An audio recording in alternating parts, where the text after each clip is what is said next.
Mes vœux le meilleur à tous les acteurs de CML13, messieurs de la chaîne de l'excellence et du professionnalisme. Bienvenue. Alors, aujourd'hui, nous allons revenir sur l'annulation du sommet tripartite entre Kinshasa et Kigali sous la médiation de l'Angola. Alors, vous le savez, ça fait objet de vives réactions au niveau tant national qu'international. Cette rencontre qui visait justement la signature d'un accord de paix pour la stabilité de la partie est de la République démocratique du Congo a été avortée, marquée par l'absence de la délégation rwandaise. Alors, les deux pays aujourd'hui se rejettent la responsabilité de l'échec de ces sommets. Mais aujourd'hui, la grande question qu'on se pose, quel serait ou quel est finalement le plan B pour la République démocratique du Congo?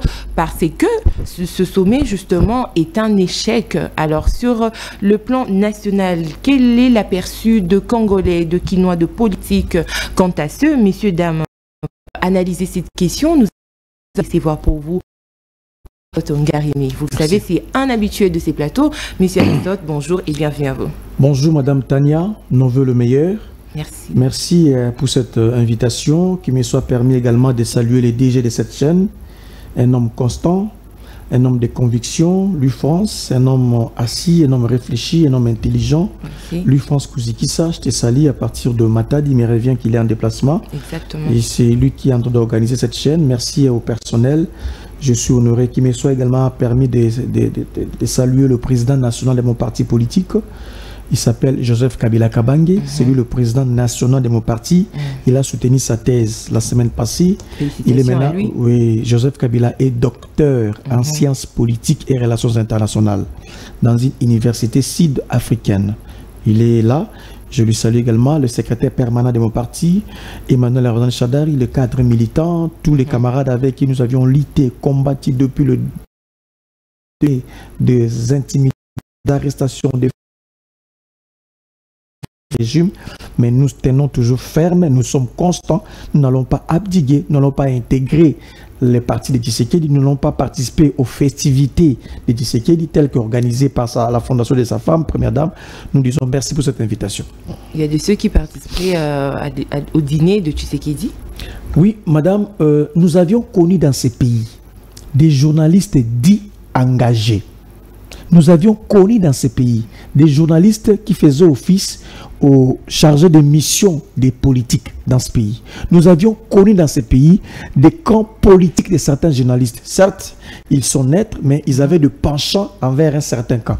Nous avions connu dans ces pays des femmes et des hommes, des journalistes qui se disaient ne pas être d'accord avec la politique de M. Tshisekedi. Nous avions connu des journalistes dans ces pays qui n'appréciaient pas la fondation Denis Dakeru avec son programme Excellencia. Parce que ces journalistes-là, mais les journalistes que la fondation de Excellencia, ces programmes étaient financés par le fonds de l'État, par l'argent de l'État. Nous avons connu de tels journalistes. Nous avions connu des journalistes qui n'appréciaient pas la politique de Mme Denise Dakeru, la politique de son mari, ainsi de suite. Nous avions connu des journalistes qui se disaient être très loin du régime en place. Nous avions connu des journalistes qui ne pouvaient même pas saluer M. Tshisekedi. Nous avions connu des journalistes qui ne pouvaient même pas manger sur la même table que Mme Denise Dakeru. Parce que l'occasion ne se disait que parce que le fait pour eux, ces journalistes nous disaient que si le pays est tombé par terre, c'est à cause de M. Tshisekedi et de sa famille politique et sa famille biologique qui n'ont pas bien géré la République. Nous avions connu de tels journalistes, nous avions connu des journalistes qui disaient non. Mais grand est notre étonnement de voir ces journalistes-là dits engagés, certains chargés de communication de tels politiques, de tels acteurs, ces journalistes-là, nous les avons vus aller manger sur la même table de Denis Dakeru et à la fin, on a aussi appris aurait perçu $2500 comme frais de transport pour rentrer sur lui. En de manger, de boire, il y aurait $2500 et il y aurait aussi des cadeaux, des histoires comme ça pour des fêtes d'année. Mais la question ici, madame, je ne connais personne, il faut être cohérent. Dans la vie, il faut être cohérent, madame. En quoi cela devient incohérent? Ça devient incohérent parce qu'ils n'ont fait que respecter. Exactement. Ils ont fait preuve de politesse, je dirais, ils ont respecté. Madame, Il faut être cohérent dans la vie. Lorsque vous avez dit non à une politique, à une gouvernance, à des gens qui gèrent mal la République, vous devez rester cohérent jusqu'à la fin. Mais ça fait pas deux ennemis, ils sont pas ennemis. Je vous dis, c'est pas de la cohérence par rapport à la conviction, par rapport à ce que vous croyez, par rapport à ce que vous estimez bon et ce que vous n'estimez pas bon. D'abord, ces journalistes-là dits engagés, qui hier étaient contre la fondation de Denis Ngakeru, ces journalistes-là étaient célébrés, commémorer, participer à la fête du 5e anniversaire de la fondation Denis Ngakeru, et ces journalistes-là critiquaient à l'époque. À chaque fois que Denis faisait une action, et il disait non, c'est l'argent de l'État. Ce sont eux qui nous ont informés que c'était l'argent de l'État, il ne fallait pas, tout ça. Et ces journalistes-là étaient contre. Et nous avions crié à nez. La personne que vous avez critiquée, la personne qui vous a dit qu'il utilisait l'argent de l'État pour faire sa fondation Excellencia, c'est cette même personne-là qui vous invite et vous êtes le premier à y aller pour danser, manger, boire et à la fin recevoir, on aurait appris une enveloppe de 2500 $. J'aurais souhaité que ces fonds-là soient affectés peut-être dans les orphelinats, soient affectés peut-être chez le militaire et le policier. 2500 $ est égal à 5 ans de salaire d'un policier. Okay. Allez-y. Donc, aujourd'hui, nous sommes déçus de voir des journalistes que nous avons que nous avons conviction, ce sont des gens qui avaient une lucidité, une vision de faire des choses. Nous sommes surpris aujourd'hui de le voir aller en effet appuyer la politique de la fondation Denis Ngakeru, alors qu'à l'époque, il critiquait cela. Donc, comprenez, nous avons des gens aujourd'hui qui critiquent, c'est parce qu'ils n'ont pas encore reçu les invitations, parce qu'ils n'ont pas encore eu des coups de téléphone, parce qu'ils n'ont pas donné encore l'argent. Le jour où il y aura des coups de téléphone, une enveloppe, une invitation, ils vont trahir le combat pour aller en effet de l'autre côté. Et c'est très grave. Je dois faire la liste de tous les choses qui ne sont pas partis pour leur dire merci et voir qu'ils sont constants. Ok, certes, c'est pas notre sujet du jour. Vous m'avez pas aussi posé la question. Moi-même, j'ai parlé. C'est pas vous qui avez posé la question. Voilà. J'ai répondu parce que je voulais y répondre. D'accord. Alors, je voulais demander le fait qu'ils ne se sont pas présentés seuls. Il y avait la première dame a reçu, des journalistes de toutes les catégories confondues. Pourquoi demander à ceux de l'opposition n'est pas y aller? Parce que c'est vrai, vous parlez de la cohérence, mais c'est aussi une question de conviction. Mais la personne sent qu'elle peut y aller, répondre, parce que ce n'était pas Ces journalistes dits engagés critiquaient la fondation de Denis Ngakeru. À la télévision, ils critiquaient cette fondation. Il y a un problème de cohérence. Il y a un problème de crédibilité. Vous faites toute une émission en train de critiquer la fondation de Denis Ngakeru. Donc, ce n'est pas un problème de conviction, mais il faut rester cohérent et constant. Vous avez critiqué cette fondation. Nous vous avons suivi. Il y a même certains éléments que je détiens venant de ces journalistes-là. Lorsqu'ils critiquaient cette fondation, ok, il n'y a pas un problème. Vous dites encore journaliste engagé, journaliste de combat. Vous êtes engagé à côté du peuple, vous êtes au combat parce que vous voulez combattre pour que le peuple puisse se retrouver. Vous dénoncez le mal. Vous supposez que le mal, c'est de l'autre camp. Mais le journaliste est neutre, le journaliste est indépendant. Mais le journaliste est neutre et indépendant, mais il y a quelques postes que j'ai lus, ils ont fait mention de ça. Il y a alors, à l'époque, quand ils étaient déjà engagés, ils étaient indépendants. À l'époque, c'est des journalistes engagés, des journalistes de combat. Je suis dans le combat. Ils n'étaient pas engagés. Alors, comment aujourd'hui ils veulent brandir ces... Ils étaient avec le peuple, en train de combattre ces régimes. Nous, combattons, tu sais qui dit, ils voyagent trop. Ils sont plus avec le peuple. Finalement, il faut suivre dans les tweets, dans les réseaux sociaux. Le peuple n'est plus à tromper ou à mentir n'importe comment. Le peuple est devenu éveillé. Ce sont eux qui nous ont dit qu'on a détourné l'argent de l'État. Ces mêmes journalistes-là, on a détourné l'argent de l'État. Ces mêmes journalistes-là, on a volé. Ces mêmes journalistes-là, l'argent de l'État est utilisé pour des fins privées, des fondations. Ce sont ces mêmes journalistes-là. Mais aujourd'hui, nous avons dansé. Il y a même un journaliste qui est pour moi un frère, un ami, un frère. Je vois. Il est allé se servir pour manger. Merci. Il y a même une vidéo où on est en train de filmer un journaliste qui est venu pour manger, parce que avec vous, pour la vidéo. Et je sais que c'est humilier la journaliste. Est-ce que vous pensez que ces journalistes-là, chez lui à la maison, il n'a pas de foufou, il n'a pas de quoi manger? On a humilié, on a écrit mon majorité, mon opposition. Ça veut dire quoi? Ça veut dire que votre ventre est dans la majorité. Vous mangez à la majorité, votre ventre là. Mais votre bouche, c'est dans l'opposition. Merci beaucoup. Donc c'est très grave. Moi je crois que il y a un sérieux problème. On doit assainir le secteur là des journalistes. Il faut qu'il y ait des crédibilités, de constance, de cohérence. Vous devez avoir une ferme conviction, la crédibilité. Vous avez dit non à Mama Denise pendant 7 ans. Vous avez dit non à Tshisekedi pendant 7 ans. Vous avez dit non aux actions de Tshisekedi et de la fondation de Denise Nkeru pendant tout ce temps. Vous avez démontré les dysfonctionnements de cette fondation. Mais un bon matin, vous y allez, vous mangez, vous commencez à répondre déjà sur les tweets, vous dites que je suis indépendant, tout ça, alors que vous aurez réussi 2500 $, qu'un militaire, un capitaine ne peut pas recevoir ça du coup comme ça. Mais vous avez réussi ça alors que vous critiquiez son mari. Peut-être que c'est pas grave. Le cas. C'est peut-être pas le cas. J'ai dit, mais je sais que dans pareille manifestation, il ne rentre pas le même bredouille. Très bien. On n'invite pas les journalistes à venir comme ça, vous mangez, vous buvez et ils rentrent même bredouille. Moi, je doute fort. Je pense qu'on aurait appris que 2500 $ auraient été donnés à chaque journaliste qui a participé à cette cérémonie. Les journalistes autrefois dit engagés, dit de combat, dit être avec le peuple, mais les journalistes là étaient en train de boire et manger. Pendant qu'ils buvaient, ils mangeaient. Ils pensaient aussi au peuple. Ils viennent, ce peuple, il n'arrête pas d'être journaliste, M. Ngarimé. Ils n'arrêtent pas d'être journalistes, ils vont continuer à croyez-moi, maintenant il y a un lien. Non. La main qui donne, il y a un principe simple. La main qui donne a toujours été supérieure à celle qui reçoit. Le fait déjà de créer un lien, certains même ont pris des engagements de commencer à faire la communication de la fondation. Vous allez voir dans les jours à venir, d'autres journalistes vont changer leur discours dans les émissions. Ils commenceront à faire des communications pour la fondation, pour Tshisekedi, et ce n'est pas ce qui a été établi entre les journalistes autrefois dits engagés, autrefois de combat, et la fondation des Nkeru. Et il y a même des cadeaux. Il y a même des choses comme ça, et c'est grave. Si les journalistes de l'opposition n'étaient pas conviés à cette activité, on aurait aussi entendu les gens dire que voilà, ils allaient parler de peut-être discrimination. Pourquoi est-ce que la première dame n'a invité que la presse pro-pouvoir Madame Tania, j'aurais compris si du moins on avait donné une invitation à un journaliste X. Il dit que je reçois par politesse, Madame Denise Nkeru, je reçois par politesse mes convictions politiques, mes convictions personnelles, ou soit ma rationalité ne me pousse pas à venir participer à cette réunion. Pourquoi? Parce que je suppose que c'est la fondation que j'ai critiquée hier.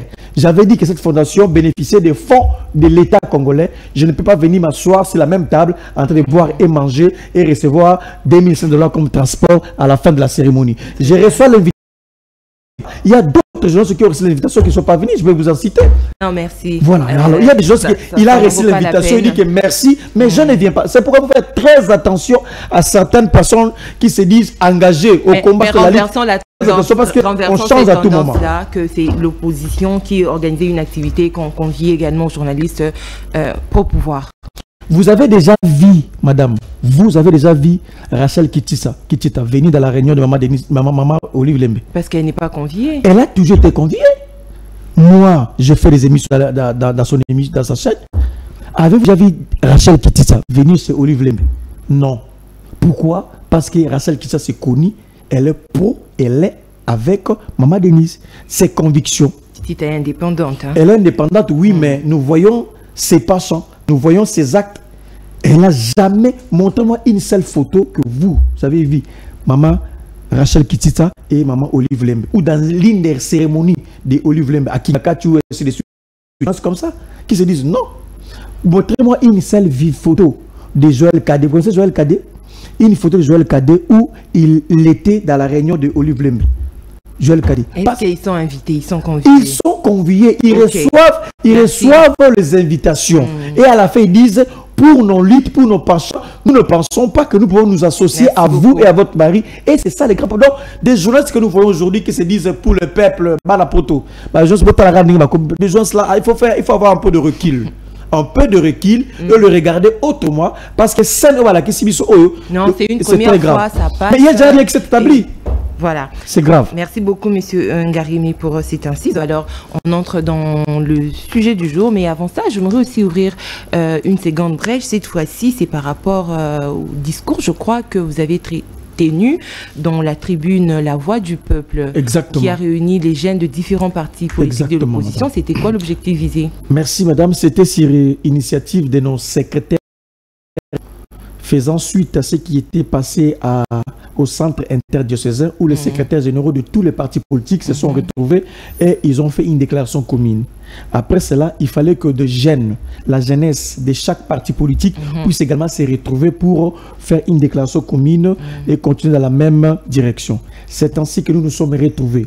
La jeunesse de Moïse Katumbi qui était représentée, la jeunesse de Matata Pogno LGD était également représentée, la jeunesse d'Ensemble était représentée, la jeunesse de SID était représentée, la jeunesse du PPRD que j'incarnais, j'étais présent. Nous nous sommes retrouvés le dimanche, madame. Nous avions en effet parlé de la controverse autour du changement ou de la modification de la Constitution. C'était ça le grand problème. Il fallait que la jeunesse aussi puisse continuer à relayer cette activité, ce travail. C'est ainsi que nous avions fait une déclaration commune de la jeunesse de l'opposition. Toute la jeunesse de l'opposition s'est réunie et nous avions fait cette déclaration au siège de LGD. Nous sommes retrouvés pour dire non. La jeunesse, nous disons ou au changement de la Constitution. Et c'est ainsi que nous avons pondu un cahier des charges. Nous allons procéder par des actions à impact visible. Nous allons commencer à faire des actions, des colloques, des conférences, des séances terrain, de marche. Nous d'abord la jeunesse, parce que la jeunesse en effet c'est l'avenir. La jeunesse c'est l'énergie, c'est la vitalité, c'est le courage, c'est le goût du risque. C'est ça la jeunesse. Nous allons continuer à faire avec toute la jeunesse. De toute exactement. une nation. Pour dire non à M. Tshisekedi, nous avons dit que le vrai problème, ce n'est pas la Constitution. Le vrai problème, c'est M. Tshisekedi. C'est lui qui gère mal la République. Mais M. Tshisekedi, c'est lui qui gère mal la République. À la limite, le président a juste initié une réflexion en fait autour d'un sujet donné. Le président jusque-là n'a pas imposé. On va dire que lors de son récent discours, il a été clair pour dire qu'il serait peut-être temps de penser réformer cette... En réalité, mais c'est Tshisekedi devait avoir un troisième mandat. C'est pas déguisé. Ce qu'il dit. Oui, ce n'est pas ce qu'il dit, mais ce qu'il fait. Il dit une chose et il fait autre chose. Ce que M. Tshisekedi est en train de faire, présentement, Madame Tania, écoute-moi, M. Tshisekedi veut avoir un troisième mandat. Puisqu'il sait, la Constitution qui est en vigueur ne se limite qu'à 2 mandats. Un mandat renouvelable une fois, il ne peut plus, regarder cette Constitution, continuer en effet à postuler. C'est pourquoi il veut retirer cette Constitution en vigueur dans la circulation et proposer une nouvelle Constitution. S'il propose une nouvelle Constitution, celle-là donnerait mandat à Tshisekedi et possibilité à Tshisekedi de postuler. Donc c'est une manière déguisée. C'est une manière ruseuse de vouloir avoir un troisième mandat. Il va arriver la Constitution qui est en vigueur, il propose une autre et celle-là fera qu'il puisse postuler. Nous avions compris. Tshisekedi veut avoir un mandat indéfini. Tshisekedi veut rester au pouvoir pendant longtemps. Tshisekedi ne veut pas quitter. S'il met en place une nouvelle constitution, madame, il va postuler. Il n'y aura pas de contrainte, il va postuler. Maintenant, nous disons ce qui suit. Le problème, ce n'est pas la constitution, madame. Le problème, ce n'est pas les textes. Le problème, c'est les Congolais. Le peuple congolais a besoin de l'eau, de l'électricité, de la sécurité, du travail. C'est ce que nous voulons comme peuple congolais. C'est le plus important. Mais grand est notre étonnement. Nous constatons que les problèmes des Congolais n'est pas pris en considération. Les réalités des Congolais ne sont pas prises en considération, mais on veut nous amener dans des questions superfétatoires, des questions superficielles qui ne touchent pas au fond la préoccupation, le problème des Congolais. Donc, madame, de la Constitution est égal l'octroi d'un autre mandat, un mandat indéfini à M. Tshisekedi, c'est que nous combattons. Vous combattez que le président ait un mandat indéfini selon vous, mais du côté du pouvoir, initiateur justement de cette initiative, passez-moi cette typologie, parle justement du délai des formations du gouvernement, mode d'élection des gouverneurs, menace sur l'intégrité du territoire, les anomalies et d'autres zones nombres. Est-ce que ça prend pas en compte des conditions de Congolais? Madame, les points que vous avez énumérés là, est-ce que c'est ce point-là qui empêche à ce régime l'engagé de M. Tshisekedi de construire des routes ici à Kinshasa lorsqu'il pleut. Lorsqu'il pleut à Kinshasa, madame, vous n'allez pas circuler avec voiture. Pourquoi? Parce qu'il n'y a pas de route. En quoi est-ce que l'élection de gouverneur, en quoi est-ce que... l'élection de gouverneur, parce qu'un gouverneur qui gère mal... Ça viendra après. Mais cela, si vous désignez un gouverneur... C'est le gouverneur qui est le de la ville. Qui propose le candidat gouverneur? Tous sont de l'Union sacrée. Qui sont majoritaires dans les assemblées provinciales? Les députés provinciaux. C'est de l'Union sacrée. Lorsque vous avez désigné, qui a désigné Bumba comme gouverneur de Kinshasa? Est-ce que c'est PPRD? Non. Il vient de l'IDPS. Si vous estimez qu'il n'est plus à la hauteur, vous faites quoi? Vous les retirez à travers vos députés provinciaux. Ils craignent que ces députés s'effacent corrompre. Mais vous avez tout. Comment est-ce qu'il a été élu? Il est passé même député. Nous n'avons pas de candidats. Nous, dans l'opposition, on n'est pas censé être là. Vous êtes de la majorité. Organisez-vous pour proposer de bons gouverneurs et éditez vos députés provinciaux, madame. Tout ce que vous avez comme raison pour changer la constitution, ces raisons-là n'empêchent pas mais à payer très bien les fonctionnaires, à terminer la guerre à l'Est, à construire des routes, à acheter les bateaux de pêche. Le problème des Congolais est là, mais il se tourne vers d'autres problèmes qui, en réalité, ne touchent pas le Congolais. Qui ont un président rédévable face à la population. Ils veulent à ce que le président ait ce pouvoir de nommer lui-même, de révoquer, de sorte qu'il soit rédévable devant la population. Parce que quand vous dites, c'est pas au président de créer les routes et tout cela.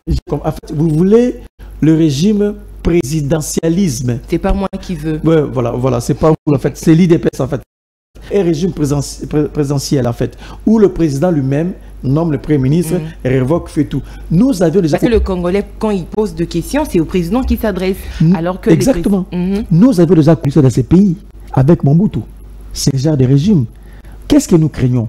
Nous craignons de faire d'un président tout-puissant, un président fort, un président dictateur, qui va se lever un bon matin, il va faire tout ce qu'il veut. Au nom de la démocratie, ça ne commence même pas aujourd'hui, depuis la conférence nationale souveraine. En 1990, nous avons eu une grande peuple. Cette conférence avait réuni plus de 3500 personnes. Et dans cette conférence nationale souveraine, on a critiqué fortement Mobutu. On dit que Mobutu a tous les pouvoirs entre ses mains. Il nomme le Premier ministre, il révoque, il nomme le DG, il révoque, le gouverneur, il révoque, il a tout entre ses mains. Et ce qui fait que Mobutu puisse être le dictateur, parce qu'il a le plein pouvoir. Il faudrait qu'on puisse, en effet, créer le poste de Premier ministre, lequel Premier ministre aura aussi beaucoup de prérogatives, et il y a certaines matières pour que le président puisse se décider sur ça, il faut qu'il y ait l'accompagnement du Premier ministre. C'est pourquoi on parle de contre-saint. Depuis 1990, c'était parce qu'on avait critiqué Mobutu. De l'expérience de Mobutu, ça nous a amené à avoir la forme actuelle. C'est pourquoi on a voulu un président de la République qui est là, aussi un Premier ministre, pour que des matières importantes doivent nécessiter aussi le contre-saint du Premier ministre. Donc, si vous voulez faire encore de Mobutu sans Mobutu, vous voulez faire de Tshisekedi Mobutu sans Mobutu, tant mieux. Ou un président qui peut se lever bon matin, il fait tout ce bon. Donc, nous pensons que ce n'est pas le vrai problème. Le vrai problème, maman, qui peut aujourd'hui dire non à Tshisekedi si il réussissait à donner de l'emploi au Congo? Qui peut aujourd'hui se lever dire non à Tshisekedi s'il était capable de nourrir le Congolais, mais ne serait-ce que 2 fois par jour? Qui peut dire non à Tshisekedi s'il était aujourd'hui debout et créer des routes à Kinshasa? Qui allait dire non à Tshisekedi s'il avait acheté au moins 5 avions de Congo Airways? Qui allait dire non à Tshisekedi si aujourd'hui il avait terminé la guerre à l'Est? Qui allait dire non à Tshisekedi s'il avait rendu Congo allemand d'Afrique? Qui allait dire non à Tshisekedi si un policier était capable de se nourrir avec son salaire, de construire sa maison, d'élever sa femme avec son salaire? Qui allait dire non à Tshisekedi? Personne. Nous disons non à Tshisekedi parce qu'il fait le contraire de ce dont je vous ai nommé, je vous ai dit ici. Maintenant, il cherche un chemin détourné pour changer la constitution afin de se maintenir au pouvoir. C'est là le combat. Très bien. Alors, M. Ngari, mais aujourd'hui, nous avons vu de l'opposition, on va parler de 4 leaders, se mettre ensemble autour d'une même table. Je cite notamment Moïse Katumbi, Joseph Kabila Kabange, Martin Fayulu Madidi et LGD, on voit Matata Pogno. comment vous décrivez cette alliance? Est-ce une alliance, on va dire, à la conquête du pouvoir, ou ça a été mis en place simplement pour barrer la route à toute initiative de la révision constitutionnelle? Les éléments qui nous unissent d'abord, c'est le fait que Tshisekedi veut changer la constitution. Joseph Kabila Kabange est contre cette démarche. Moïse Katumbi est contre cette démarche. Martin Fayoulou est contre cette démarche. Délice également est contre cette démarche. La plupart des opposants, certains opposants, je dirais même certains, sont contre, je dirais même 80%. L'effet d'avoir beaucoup d'opposants contre cette démarche de changer la constitution, c'est ce qui a fait que nous puissions nous unir. La convergence, c'est pour dire non à cette démarche de changer la constitution. Nous ne pouvons pas rester passifs, rester silencieux, alors qu'en face de nous, il y a un adversaire politique qui veut changer la constitution. Si nous restons silencieux, c'est-à-dire que nous sommes complices. Raison pour laquelle nous sommes mis d'accord. Joseph Kabila Kabange est d'accord. Moïse Katumbi est d'accord. Matata Ponyo est d'accord. Martin Fayoulou est d'accord. Nous sommes mis tous d'accord avec nos partis politiques pour faire d'abord une déclaration commune pour dire nous sommes contre le changement de la Constitution. C'est d'abord ça le grand problème. La suite sera déterminée par rapport à ce que nous faisons. Mais dans un premier temps, ce qui est plus important pour nous à ce stade, c'est d'abord de dire non à M. Tshisekedi et à sa gouvernance. Ok, c'est pas une alliance contre nature. Non, pendant la période électorale, vous, le PPRD, vous avez carrément boycotté les élections. Quant aux autres, ils ne se sont pas mis d'accord pour la désignation d'un candidat. Comment et aujourd'hui, pour une révision ou changement de la Constitution, on vous voit tous ensemble? C'est la raison pour laquelle j'ai dit ce qui suit, madame. Il n'y a pas de contre-nature. Il n'y a pas de contre. On a défini nos objectifs. Il y a des objectifs. Où il y a un objectif. Vous pensez que le pays est plus en danger maintenant que pendant la période électorale? Nous pensons que maintenant, le pays est plus en danger, madame. Vous savez ce que c'est la Constitution? C'est un pacte républicain. Les gens sont morts pour cette Constitution. Les gens ont payé des factures lourdes pour que nous ayons cette Constitution. Le pays est devenu ce qu'il est aujourd'hui. C'est à cause de cette Constitution. C'est cette Constitution qui est l'élément fondateur de notre pays, de la Troisième République. Alors, quelqu'un qui vient casser le pacte républicain, qui vient tout faire table rase, si vous restez silencieux, soit vous êtes complice, vous travaillez pour ces messieurs-là. Donc, ce plus important, c'est à cause de cette constitution-là qui est au pouvoir. S'il n'y avait pas cette constitution-là, dis-moi, par quelle manière M. Tshisekedi allait être président de la République s'il n'y avait pas la constitution? Il est arrivé là comment?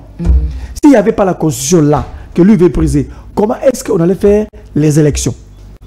S'il n'y avait pas cette constitution, comment est-ce qu'on avait le Parlement, l'Assemblée nationale? C'est cette constitution-là qui est le fondateur de notre Troisième République. Alors, à quel niveau il y a coup d'État? Parce qu'il y a certains professeurs qui parleraient d'un coup d'État. Il y a coup d'État constitutionnel dans le moment où vous trouvez déjà une constitution qui existe, qui a organisé la République, qui a les institutions, qui a défini les institutions de la place. Vous trouvez une constitution qui organise la société congolaise. Vous venez, vous voulez mettre ça de côté et imposer une constitution autre qui sera taillée sur mesure. C'est ça un coup d'État. Un coup d'État, ça veut dire quoi? Suspendre ce qui existait et proposer une autre constitution. C'est ça le coup d'État. Quand on dit on a fait, on vous enlève, on vous suspend, on vous enlève de votre fonction, on vous met de côté et quelqu'un d'autre prend votre place. Donc on veut enlever la constitution qui existe, qui a organisé. C'est avec cette constitution qu'on a organisé les élections. C'est avec cette constitution qu'il a prêté serment.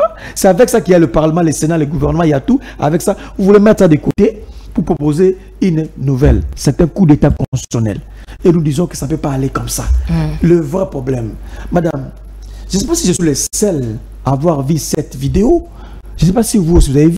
Laquelle? Il y a une vidéo où M. Tshisekedi se tenant devant le militaire de l'IDPS. Il était habillé en chemise raillée, chemise comme ça, multicolore. Il a tenu le micro, il a dit ceci: le problème des Congolais, ce n'est pas la Constitution. Le problème des Congolais, c'est l'eau. Il parlait à Lingala. C'est l'eau, c'est l'électricité. Tout ça, il faut que le Congolais soit mis voilà. Courant. C'est comme ça que... Mais il a dit ça il n'y a pas 5 ans. Il n'y a pas 10 ans. Il n'y a pas 5 ans. Il n'y a pas 10 ans ou 30 ans. Où il défendait la Constitution. ne touchez pas la constitution. Pourquoi est-ce que quand lui il était dans l'opposition, il défendait cette constitution, il ne voulait pas que Kabila en touche? Mais pourquoi aussi vous, quand Kabila était là, vous voulez toucher à cette constitution? Nous n'avions pas changé la constitution. Nous n'avions pas changé. Réviser, oui. On avait révisé parce qu'il n'y avait pas l'état de siège, il n'y avait pas aussi la guerre au Congo. C'est pourquoi nous avions révisé. Dans les cas présents, il y a l'état de siège, il y a également la guerre, tel qu'ils nous disent. Nous n'avions pas changé la constitution, mais ils disent nous allons mettre en place une commission pour voir comment changer la constitution. Et c'est constitutionnel de mettre en place une commission? Il n'y a pas un sous-bassement, il n'y a pas une disposition légale qui donne mandat au président public de choisir les gens comme ça. C'est pas, il va se référer de quoi pour qu'on change la constitution? C'est ça le vrai problème, madame. Donc, c'est un coup d'état constitutionnel, mais c'est ce qu'il va avoir un mandat indéfini, un mandat illimité. Nous, on a appris la constitution préparée par Tshisekedi. Préparée? Oui, il y en a déjà. Ok. Il y a déjà cette constitution-là. Cette constitution a été rédigée par le professeur Ndaïwel. C'est un grand historien dans le pays. Ndaïwel, renseignez-vous, c'est lui, Ndaïwel, professeur, qui était initiateur de ça. Il y a déjà une constitution qui existe. On va seulement formaliser, légaliser ça. Mais déjà, au départ, professeur Ndaïwel a déjà mis en place une constitution. Et dans cette constitution-là, on a enlevé ce qu'on appelle la limitation des mandats. Il n'y a plus de limitation de mandat. On a seulement dit le président de la République a un mandat de 7 ans renouvelable. Point. Ok. 7 ans renouvelable. 7 ans autant de fois. Autant de fois. 7 ans renouvelable. Et cette constitution-là existe. Si on arrive à mettre ça en place, ça veut dire que M. Tshisekedi va faire 7 ans renouvelable, 7 ans renouvelable, 7 ans renouvelable, jusqu'à ce qu'il mourra, il restera au pouvoir. Il veut un mandat indéfini et il est appuyé par le professeur Ndaïwel qui porte déjà cette constitution. Vous voulez que nous puissions nous taire? Pourquoi? C'est pourquoi nous disons non, il y a un danger. C'est vrai, vous êtes encore dans des discours, des réunions là, mais sur le terrain, parce que de l'autre côté, ça bouge. Donc, s'il faudrait que la population se décide, je disais ici, il y a un cahier de charges. Il y a des actions à impact visible que nous avions mis sur terrain. Je ne dois pas tout révéler ici parce que ça relève de nos stratégies. Nous avons aussi une non-stratégie. Mais ça ne sera pas tard. Mais parce que le ça commence déjà, a lancé la campagne. Ça commence déjà à partir de à la fin de ce mois. Et le mois prochain, déjà nous lançons les actions sur terrain. Nous allons combattre. Vous pensez que la population s'identifiera à vous? Cette population qui est... Mais elle est aussi fatiguée. Hier, je roulais avec des motards qui disaient qu'ils ne prendraient pas part aux manifestations parce qu'ils sont fatigués. La pauvreté a tellement enraciné, en fait, on va dire, les différentes familles qu'ils estiment qu'à la place, ils doivent aller chercher de l'argent plutôt que de prendre part aux marches. Nous allons répondre aux motards. Comment les convaincre? Nous allons rappeler aux motards, si vous êtes comme ça, c'est à cause de tout ce que c'est qui dit. Si vous ne participez pas, pourquoi Bongisi voté? Tout ça, président, il fallait Bongisi. Pourquoi Bongisi a tembo que Koufa? Bongisi Mbo que Koufa? Ou Bongisi te pour anin? Ou pour vous, suba tumakasi koleka. Likamamunene yangoana, likamamotuya yangoana. Mais c'est pas dangereux que la population, enfin pas de façon générale, commence à emprunter ce langage. Ce langage-là, moi je comprends. C'est une déception en fait. C'est une déception. C'est un aveu d'échec. C'est une déception en fait. Ils se disent, on ne sait pas auprès de quel sens se vouer. Quelle direction prendre? Opposition, majorité, je sais pas. Alors comme vous, ça. Mais il faut, vous allez les convaincre. Nous allons le convaincre pour leur dire tout ce qui nous arrive aujourd'hui. Si nous sommes arrivés à ce point, c'est à cause de la mauvaise politique de M. Tshisekedi. Encore une fois, prenez courage, cher Wewa. Si nous sommes comme ça, c'est à cause de une bonne politique. Il nous a amenés dans les erreurs. Il a pris de mauvaises décisions. C'est que nous sommes aujourd'hui. Prenez courage. Si vous restez comme ça, vous allez rester comme ça encore pendant longtemps. C'est à vous de décider. Soit vous acceptez comme ça, soit vous acceptez que les choses changent. Qu'est-ce qui se passe à Tunisie, à cause de l'augmentation de pain, le printemps arabe était venu comment? À cause de la manière dont on maltraite les gens. On maltraite les chauffeurs, à cause de l'augmentation de pain, il y a eu les printemps arabes. C'est pourquoi on nous dit que nous sommes le peuple maudit, nous les Congolais. Quelqu'un qui vous fait le mal, c'est quelqu'un qui est la source de votre problème. Vous dites que mais c'est lui le problème. Et vous l'acclamez encore. Vous acclamez pourquoi? C'est lui le problème.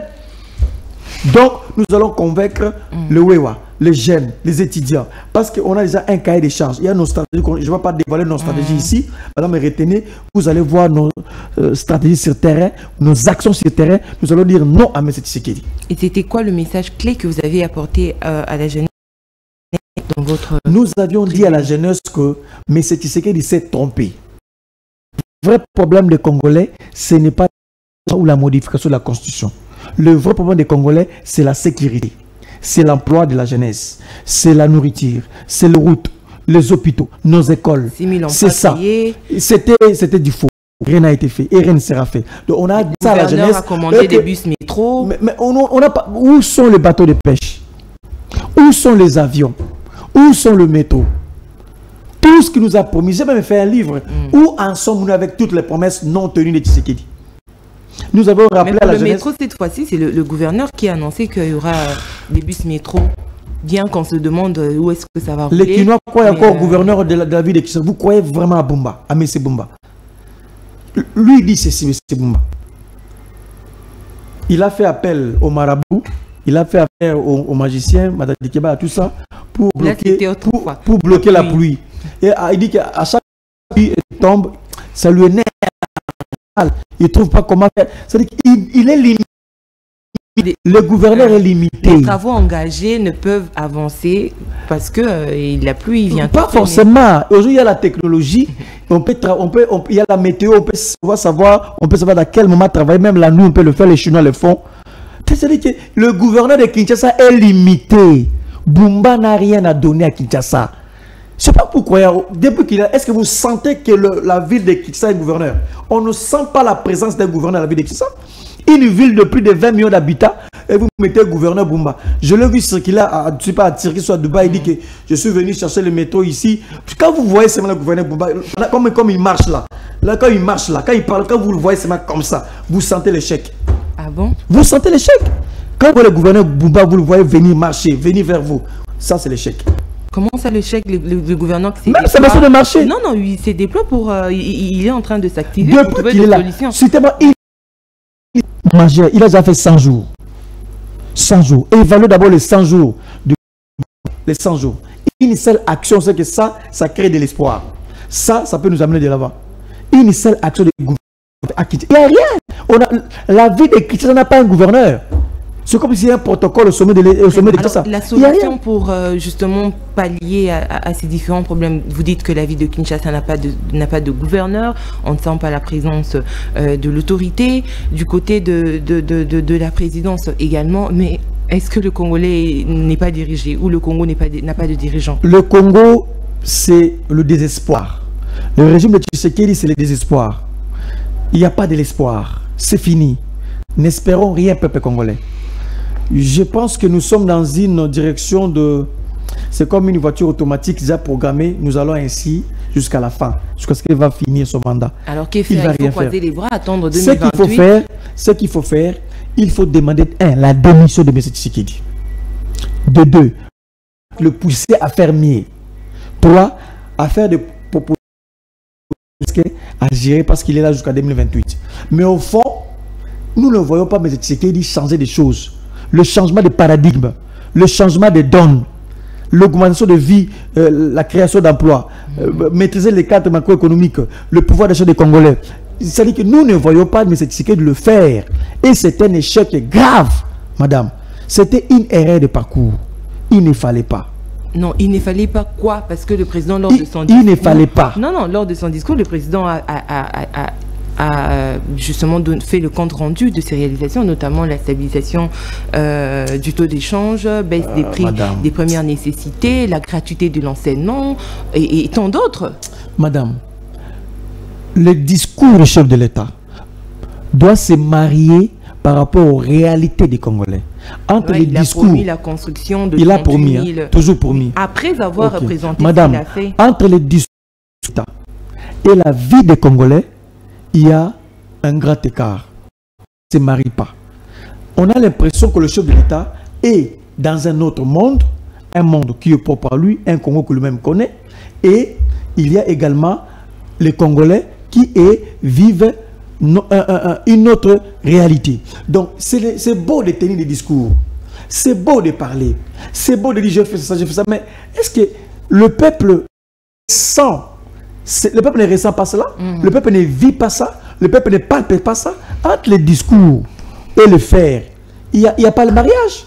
C'est le jour et la nuit. C'est le jour et la nuit, madame. Entre ce qu'on nous dit là, c'est le discours sur l'état de la nation, et ce que nous vivons chaque jour, c'est le jour et la nuit. Entre ce que les policiers vivent, les militaires vivent, les fonctionnaires vivent, les Congolais vivent, les motards et autres, et ce que les chefs de l'État sont en train de dire, c'est le jour et la nuit. Il n'y a pas le mariage. Donc, c'est ça qu'on appelle en politique la démagogie. Les mensonges dans les discours. La politique est définie par les communs des menteurs comme les mensonges. Ce qu'on nous dit là, les discours là, ce sont des mensonges.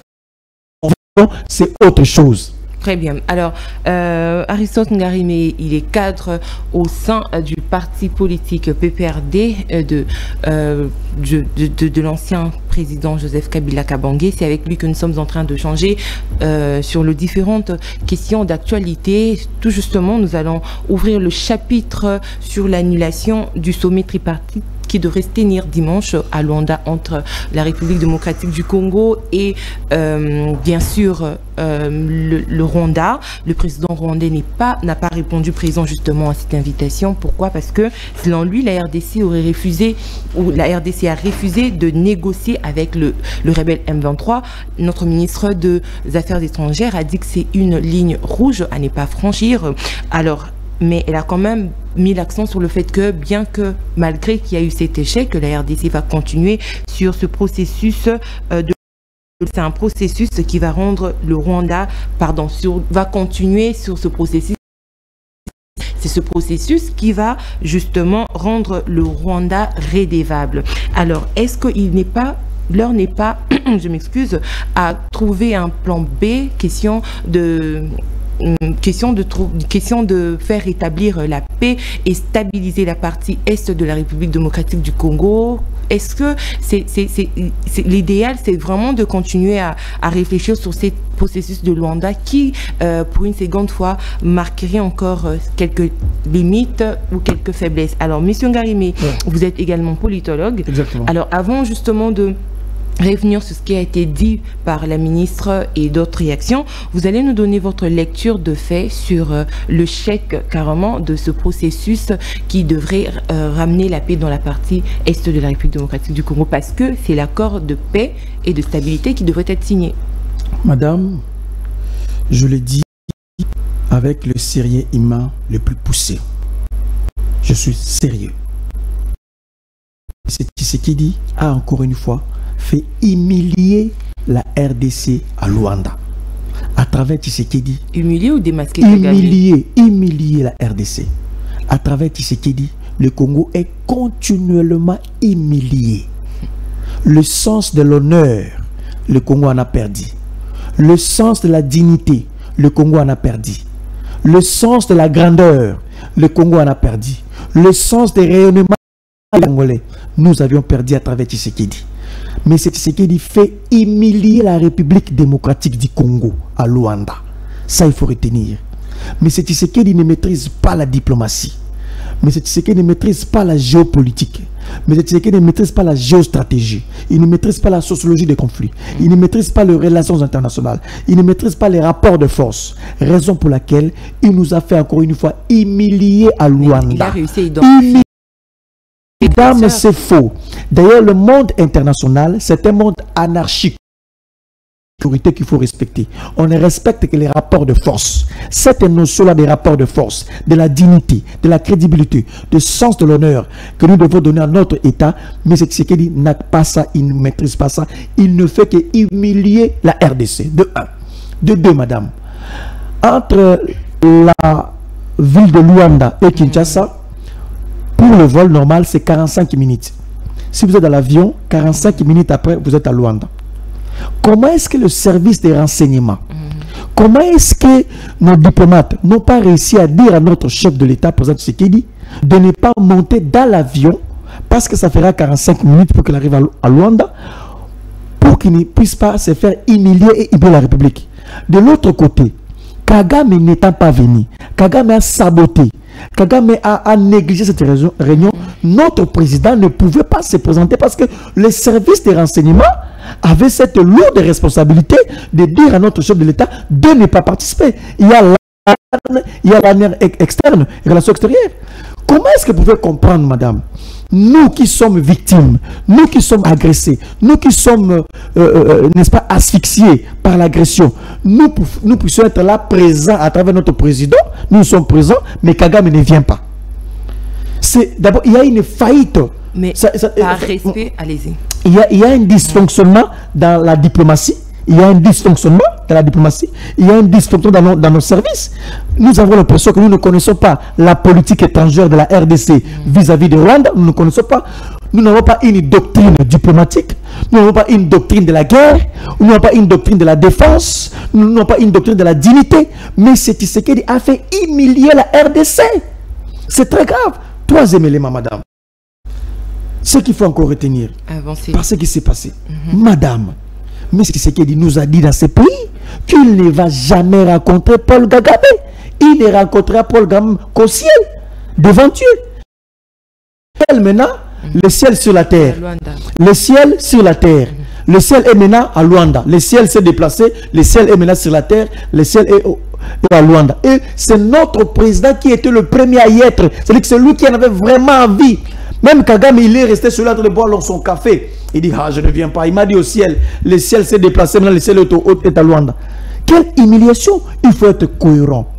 Mais c'est Tshisekedi ne cesse de nous faire humilier sur l'échiquier international. Et c'est très grave. Moi, comme Congolais, je suis indigné. Je peux condamner M. Tshisekedi, je l'attaque, oui, c'est mon président, il est président des faits, il est là, mais je ne peux pas comprendre qu'il soit humilié de cette façon à Luanda. Il est là, il est arrivé en train de saluer, Lorenzo, saluer Uhuru Kenyatta. Non, c'était pas ça l'objectif. L'objectif était que Kagame soit là, mais Kagame n'est pas venu, il ne vous a pas respecté, Kagame. Et c'est très grave. J'entends les gens en train de dire, non, il fallait qu'ils soient... Non, c'est une humiliation, madame. C'est très grave. Maintenant, ce qu'il faut faire, madame, puisque la diplomatie a déjà échoué, puisque la diplomatie n'existe pas, puisque la diplomatie n'a pas produit les éléments voulus. Les résultats escomptés. Maintenant, ce qu'il faut faire, il faut aller dans les rapports de force. On ne peut que nous respecter par rapport au rapport de force. Madame, voyez-vous Poutine venir dans une réunion qui était initié, je ne sais pas par quelle médiation, pour échanger avec Zelensky. Poutine arrive, mais Zelensky n'arrive pas. Non! Pour que Poutine puisse se déplacer, il faut d'abord qu'il se rassure que l'autre camp est déjà là. Parce qu'il s'est fait respecter. Mais c'est très grave ce qui s'est passé. Je ne sais pas, le sens de l'honneur, on n'en a pas. Le sens de la dignité, on n'en a pas. Le sens de la grandeur, on n'en a pas. Le sens du rayonnement de Grand Congo, on n'en a pas. On s'est fait humilier par le petit Rwanda comme ça. Notre président était là. Et puis en plus, madame, dans la diplomatie, c'est les détails. Tout compte en diplomatie. Le mot qu'on choisit pendant la conversion, ça. La diplomatie, c'est la sensualité, attachement au sens, le sens de cette réunion. La diplomatie, c'est aussi l'habillement, l'accoutrement. On ne peut pas aller dans une négociation diplomatique. Bien demi Dakar, veste une autre couleur, pantalon une autre couleur. En diplomatie, ça ne passe pas. En diplomatie, c'est le détail, c'est tout ça. D'abord, l'importance que le chef d'État a accordé à cette réunion tripartite, ça m'a choqué. Il ne fallait pas. Il ne fallait pas qu'il puisse y aller. Il fallait même déléguer ce aujourd'hui. Par tout le monde, on se moque de nous. Et c'est très grave. Mais c'était dans le but justement de rétablir la paix dans l'Est. Non, madame. La paix là par des papiers de déclaration. La paix, ce n'est pas une question de déclaration de papier. Non, la paix, c'est les rapports de force. Est-ce que sur terrain, nous continuons à récupérer des localités autrefois récupérées par les M23 ou par le Rwanda? Déjà, les affrontements se poursuivent. Si sur terrain, madame, s'il y a un déséquilibre sur terrain, si sur terrain, nous ne gagnons rien, la diplomatie va toujours... ne pas venir. Quelqu'un me dit que qu'est-ce que j'ai à gagner? Parce que sur terrain, c'est moi qui suis peut-être le parrain de M23, je continue à ils sont en bonne position sur terrain. J'irai faire quoi là-bas? On ne peut que parler de la paix si sur terrain il y a un rapport de force important. Sur terrain, nous n'avançons pas, nous ne récoltons pas de localité. Diplomatie agissante, diplomatie tripartite, Luanda, je voyage, il a été partout, M. Tshisekedi. Il a voyagé presque partout. Donc, mais quel est le résultat de ces différents voyages par rapport au résultat sur le terrain? Sur le terrain, rien ne change. l'instabilité ne viendra pas Très grave. à travers les différents sommets autres. L'instabilité viendra à travers nos forces armées, à travers la cohésion interne. Si en interne, on a une cohésion interne, on est soudé, on a une armée dissuasive, on a des munitions, on est comme un seul homme. En ce moment-là, nous allons chasser les rebelles et l'ennemi. Mais en interne, nous sommes divisés en interne. Alors qu'on nous agresse, ici on est d'abord divisé par la modification et le changement de la constitution. On est divisé par X ou Y. Tel opposant, on est divisé d'abord. Mais de l'autre côté, comment on va faire face à ça? Mais il y a eu appel à la cohésion. Vous n'avez pas voulu... Non, qui avait initié? Est-ce que la personne qui a initié, il y avait qualité d'initier ça? Qui avait initié ça? Martin Fayulu. Est-ce qu'il n'a pas qualité? Est-ce que Martin Fayulu peut réquisitionner l'Assemblée nationale? Dire à l'Assemblée nationale, aujourd'hui vous n'avez pas siégé, moi je vais faire la cohésion. Non. La personne qui peut initier la cohésion, c'est M. Tshisekedi.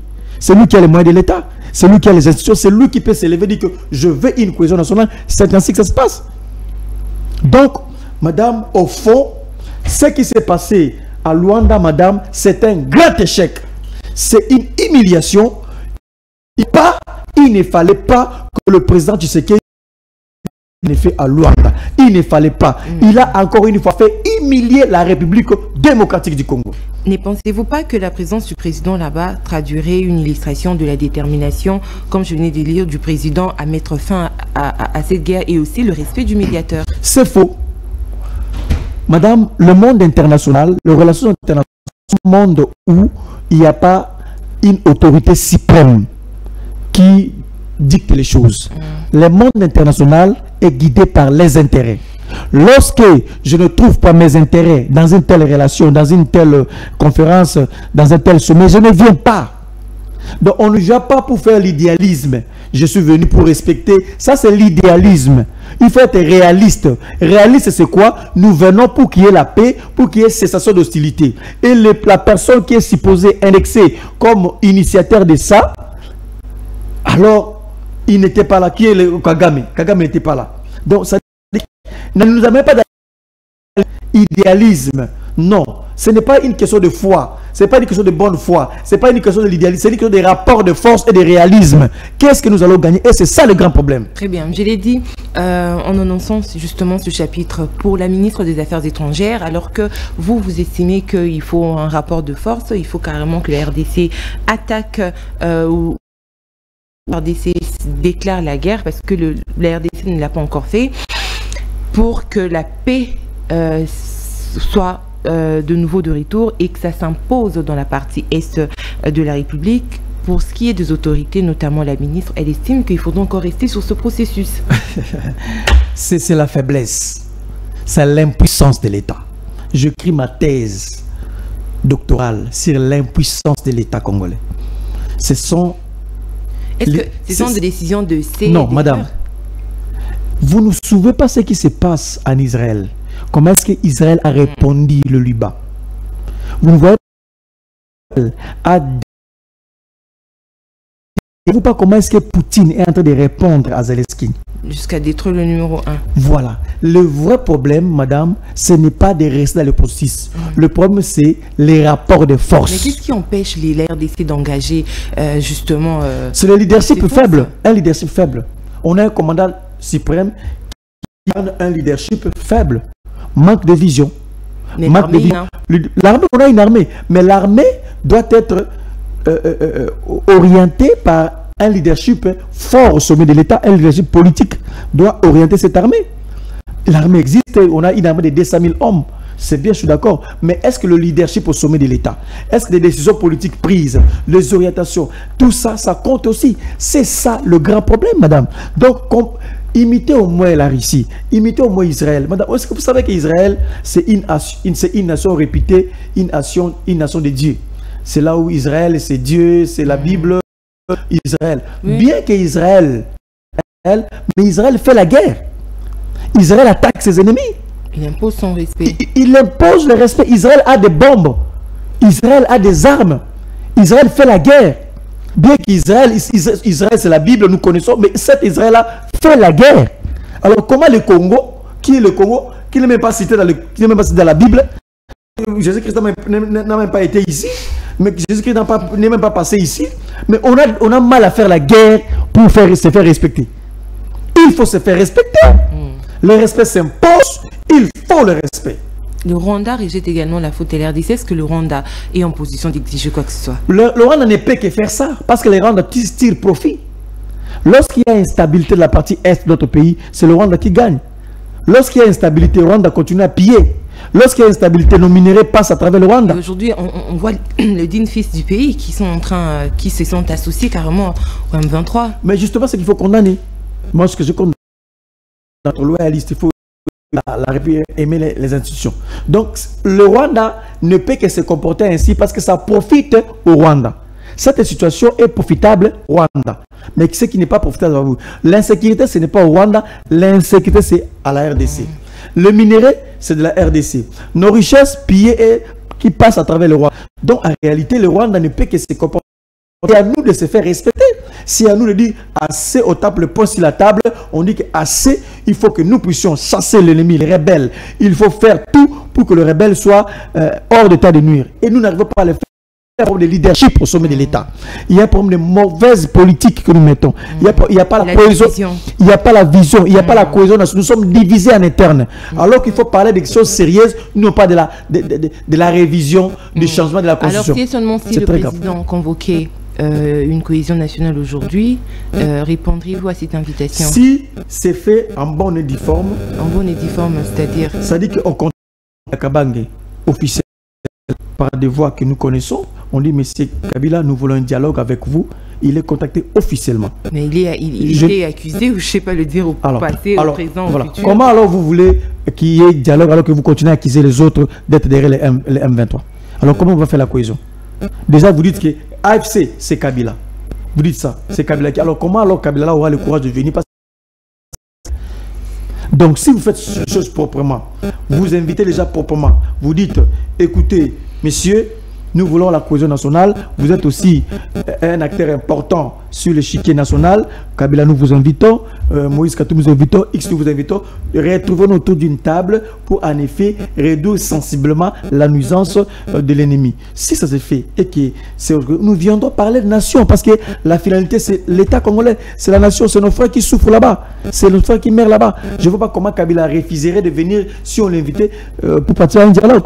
Très bien. M. Ngarimé, le plan B, s'il faudrait que le Congolais qui ne suivent ça, c'est de faire la guerre comme plan B pour la RDC. Il faut les rapports de force. Les rapports de force, c'est faire la guerre. Les rapports de force, c'est se faire respecter. Les rapports de force, c'est mettre l'ennemi hors d'état de nuire. Il faut maintenant utiliser nos armes, nos munitions pour se faire respecter. La diplomatie a échoué. Il faut maintenant basculer à ce qu'on appelle les rapports de force. Il ne fallait pas déjà commencer à réfléchir guerre ou rapport de force avant de penser négocier? Voilà ce que je veux dire, madame, ce que je propose. Je propose. Si M. Tshisekedi veut vraiment réussir, il doit d'abord commencer par recréer la cohésion nationale. Il doit se dépasser. Il doit faire ce qu'on appelle la cohésion nationale. Ça veut dire quoi? Se rapprocher des autres acteurs politiques. C'est lui le numéro 1. Qu'il contacte Kabila, Moïse Katumbi et tous ses frères, qui se retrouvent autour d'une table. Leader d'opinion, danger. On a qu'une seule république. Créons ce qu'on appelle la cohésion nationale. S'il réussit la cohésion nationale, du coup, il donne les moyens nécessaires à nos forces armées. Et nos forces armées vont maintenant attaquer l'ennemi. Le vrai problème ici, c'est le problème de cohésion nationale. Mais il vous a tendu la main que vous n'avez pas voulu saisir. Comment? Lors de son discours, il a dit qu'il a la main tendue. Non. Il reste ouvert. Ce n'est pas dans le sens que nous pensons. Ce n'est pas dans ce sens-là, tendre la main. Ça veut dire quoi? Qu'il crée une rencontre avec les opposants majeurs de ce pays, échanger, discuter. Qu'il appelle Kabila, il a son numéro de téléphone. Qu'il appelle Moïse Katumbi, il a son numéro de téléphone. Qu'il appelle Batata Pogno, qu'il appelle Martin Fayoulou, il a leur numéro de téléphone. Mon frère, parlons cohésion nationale parce que la République est dedans. S'il réussit la cohésion nationale, il donne le moyen nécessaire aux forces armées. Le reste, ce sera une solution. Une cohésion qui ne laissera pas place au partage du pouvoir, bien sûr. Nous ne pouvons pas plus l'État, la nation, la cohésion avec des résolutions qui sont respectées et enfin On donne les moyens nécessaires à nos forces armées. Une nation qui est divisée ne tiendra pas longtemps.